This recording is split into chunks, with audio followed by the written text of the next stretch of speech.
knowledge of our government, it was a tremendous shock. As the Fifth Estate was first to report in 1984, the work that Dr. Ewan Cameron oversaw at his Montreal clinic was shocking. Now the story of Cameron's experiments and the victims' struggle for justice have been made into a riveting movie to be broadcast on CBC television this Sunday and Monday nights. For the victims of the sleep room, the horror has never really ended.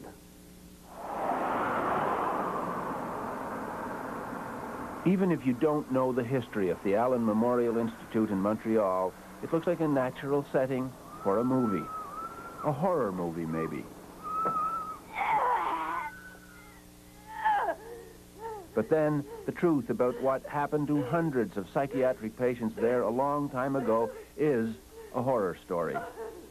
Okay, so we're en route, guys. A piece of Leon. And now, it has become a movie.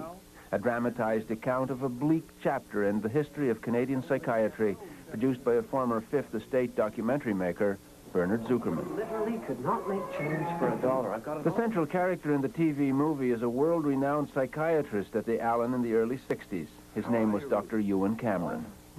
Dr. Cameron. It's the classic story of good turning to evil in its most simplistic terms. I mean, Dr. Cameron started off as someone who was probably one of the most enlightened psychiatrists in the country. But then something happened. And whatever happened, suddenly here is this enlightened doctor, this noble doctor, who begins doing more and more and more bizarre experiments on his patients to the point where he is destroying the minds of hundreds of people. These are the days, and ours are the occasions. Inspired by the exuberant post-war optimism in technology, Cameron thought he'd achieved a major scientific breakthrough: how to repair a damaged human mind. The media rejoiced, even coined a phrase which would become a tragically silly oxymoron: beneficial brainwashing. Linda MacDonald was a young mother with 5 children under the age of 5 when she started feeling low. Her family doctor knew just the man to make her better. I was tired, I was depressed, my back was hurting. And so he said to the children's father, why don't you go to Montreal and visit this Dr. Ewan Cameron, this famous man who has all of these accolades, and have an assessment. So we went. My medical file even says that I took my guitar with me. And that was the end of my life. Within 3 weeks, Dr. Cameron decided to call me an acute schizophrenic and ship me up to the sleep room. How long did they put you to sleep for? I was in a coma for 86 days. 86 days of unbroken sleep. Yeah. Total comatose state. The theory was simple: erase a disturbed mind and start all over again. One of Dr. Cameron's colleagues at the time was Dr. Peter Roper. The aim, I think, really was to wipe out the patterns of thought and behavior which were detrimental to the patient, which were sick, and replace them with healthy patterns of thought and behavior.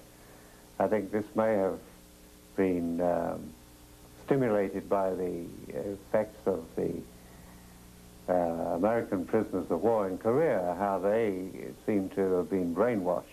And action. The movie, called The Sleep Room, dramatizes one technique for brainwashing: extreme sessions of electroshock therapy, massive jolts of electricity 3 or 4 times a day for weeks. According to her hospital records, Linda MacDonald had 100 of these treatments. She entered hospital for treatment of what we can now guess was postpartum depression. Her records show the results of shock and radical drug therapy. May 15th shows some confusion. June 3rd knows her name, but that's about all. June 11th doesn't know her name. I had to be toilet trained. I was a vegetable.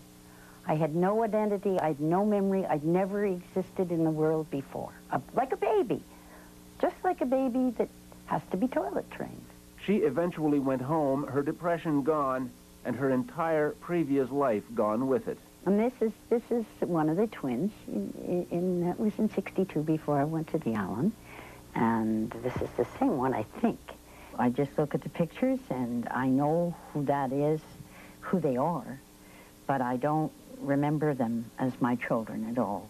I mean, I know that they came from my body, but there's no, that's all. I don't know, and that's because I was told that. So these are my children. Robert Logie was little more than a child himself when he was referred to Dr. Cameron. He was 18. He had a sore leg. His doctor thought it was all in his head and sent him to the Allen. Like Linda MacDonald, he went through a nightmare of shock therapy and drugs, including LSD. Well, I was given LSD about every second day and injected. And sometimes it was mixed with sodium amytal and other drugs. Idiot, part 1 on 1, take 2. Yep. Most of the drugs were experimental, but seemed suitable for brainwashing, or as Cameron preferred to call it, depatterning. Then, during the long sleep, the patient would be forced to listen to subliminal messages that were supposed to print new, sometimes bizarre thoughts on his blank mind. I was aware of the speaker under my pillow. I was aware of the words. Which were, You killed your mother. you killed your mother, Yeah. who was alive and well. Was alive and well. And, Over and over again, this voice is... well, like I say, it takes about 2 seconds to say that message. And this was going on for 23 days. And when I went home, after being there, and when I went home, my mother was there, and why was she there? And it didn't make any sense. So what was going on here? Dr. Ewan Cameron was at one point head of the World Psychiatric Association and is still admired by some of his former colleagues. Dr. Peter Roper. What is the possibility that we had a good, well-motivated man whose ego and ambition took charge of his professionalism and led him into some fairly dark places?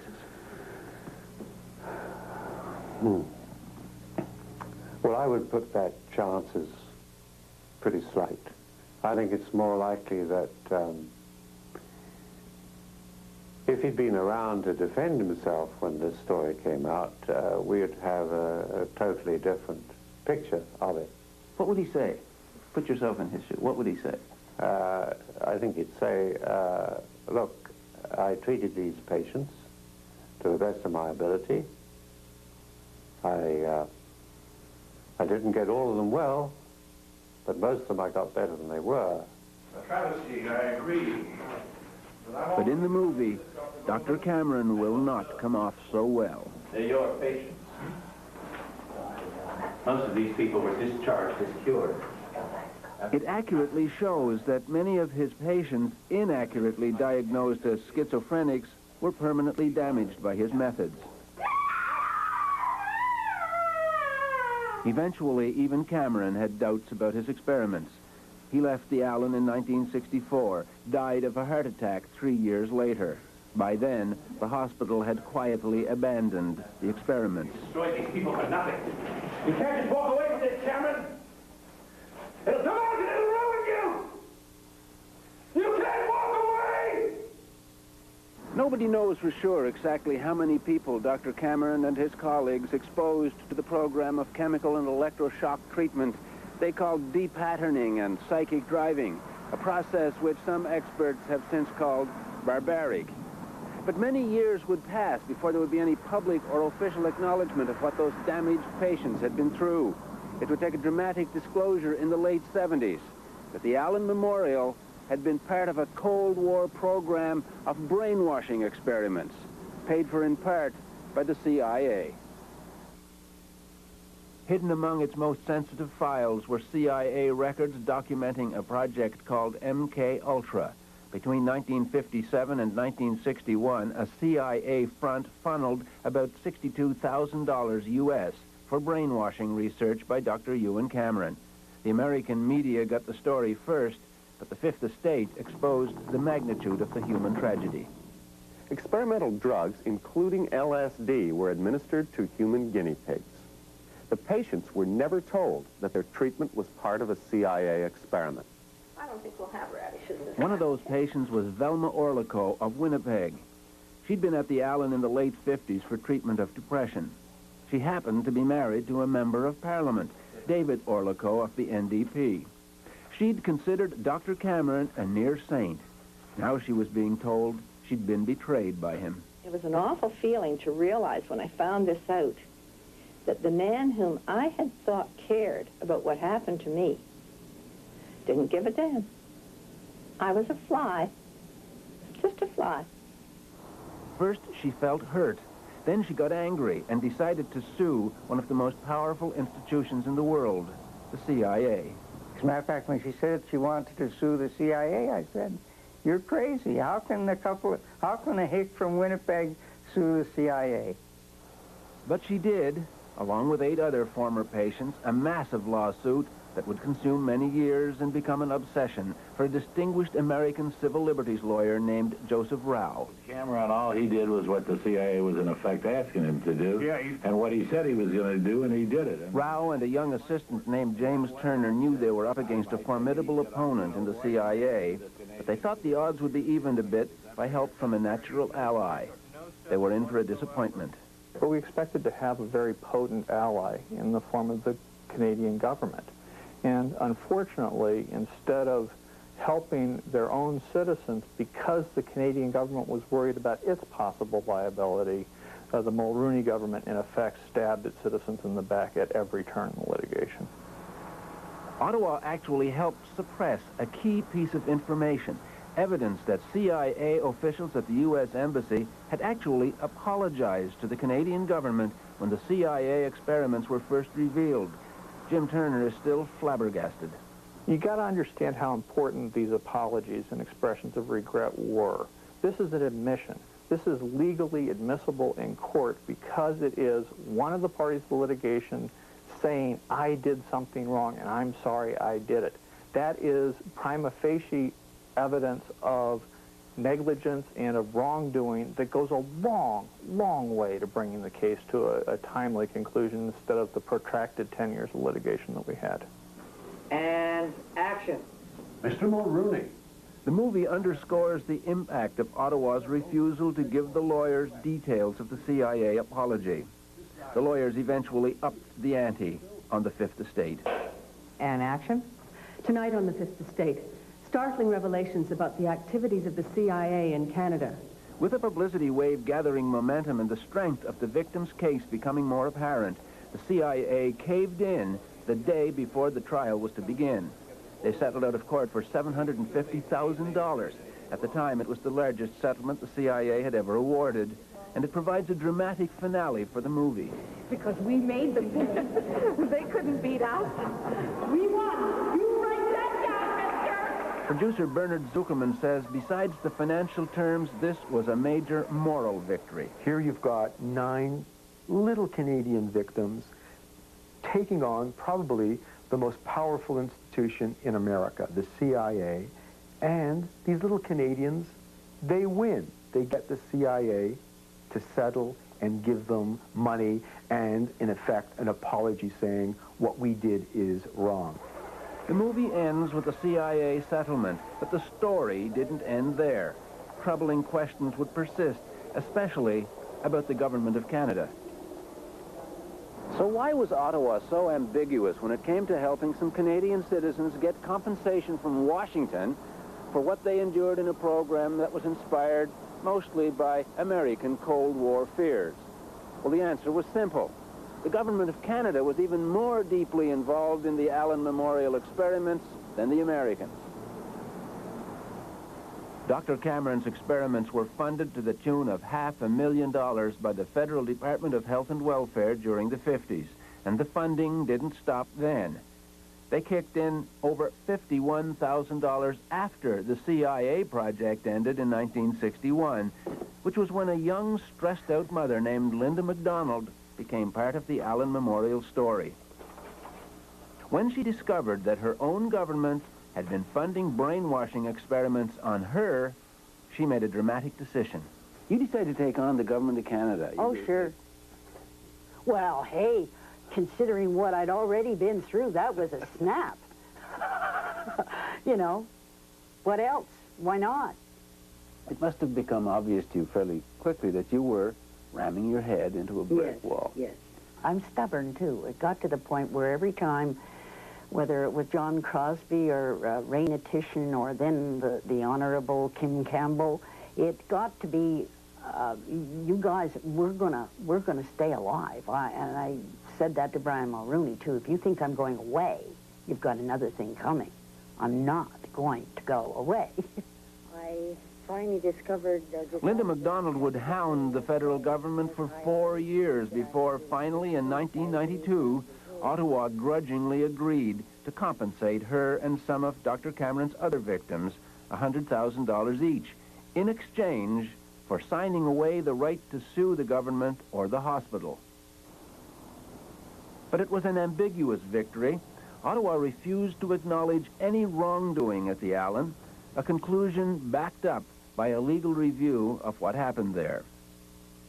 The report by a prominent progressive conservative lawyer relied partly on expert advice from Dr. Frederick Grunberg, one of Quebec's leading psychiatrists, who made two controversial assertions: that patients hadn't suffered irreparable harm and that they had consented to the treatment. Well, what I meant is that the patients who were admitted at the Allen Memorial Institute were patients who went in voluntarily. So the sort of consent they gave is what was went on was a sort of general consent to the hospital, the sort of consent that was given for surgery or for any other procedure. Consent had nothing to do with it. Dr. Cameron did not describe the treatment. He did not clarify. He did not give any way, shape, or form any kind of a hint of what was going to happen. That's not consent. And I don't even know whether he talked to me, because I'll never remember anyway. Dr. Grunberg shares a widely held view in his profession about the legacy of Dr. Ewan Cameron. I think he was a misguided man. He worked on a sort of a poor theoretical basis, and I think he was imprudent, considering. But I am convinced, and I'm still convinced, that he really wanted a therapeutic breakthrough. He had this motivation that he was going to break this terrible condition. You seem to be saying the things that Cameron did were awful, but he meant well, so we'll forgive him. And the victims or the patients will have to live with the consequences. It's not a question of forgiving. As I say, the thing is, we put what he was doing in the perspective of his time. And a lot of awful things were going on. A lot of people are saying, considering the accepted practice and the science available at the time, this was an appropriate thing to do to you. It wasn't treatment, if that's what you're suggesting. It wasn't treatment for anything, not a toenail or anything. It was out and out guinea pigs for brainwashing experiments. That's what it was. It's been more than 33 years since the Allen put an end to the practices initiated by its most notorious doctor. It has recovered its world-class reputation as a leader in the treatment of mental illness. Dr. Peter Roper was dismissed from the Allen 2 years after Dr. Cameron left. One of the reasons, he insisted on following Dr. Cameron's technique. But you argued strenuously to continue the depatterning of your patients. Well, I felt that I had a duty to my patients to give them the best possible treatment. And if there were some that were not responding to any other form of treatment, the only thing left was depatterning for them, then I felt that it should be done. You sound almost nostalgic for the 50s and 60s. Oh, no, it's not nostalgia. It's a question, I think, that bothers a lot of doctors, but it's rather sad if they're prevented from having that treatment because of administrative political or other reasons which had nothing to do with good medical practice. For Linda MacDonald, good medical practice in 1963 turned an emotional crisis into a horror that would haunt a lifetime. Here we are. This feels strange. This spring, she returned to the Ottawa High School, where she graduated in 1957. Hi, Linda. I'm Ann Argue Highland. How are you? Hi. I was in the Liars Club. I don't know if you remember. I don't remember at all. No, I guess not. Oh, and all of these people, we knew all of these people. She has no memory of this place or those times, or even of who she was back then. Oh, there I am. Look at me. Did they call me Linda? Yeah. I am who I am today. My family tells me that I am very much like the Linda that they knew when I was growing up. Gregarious, always talking.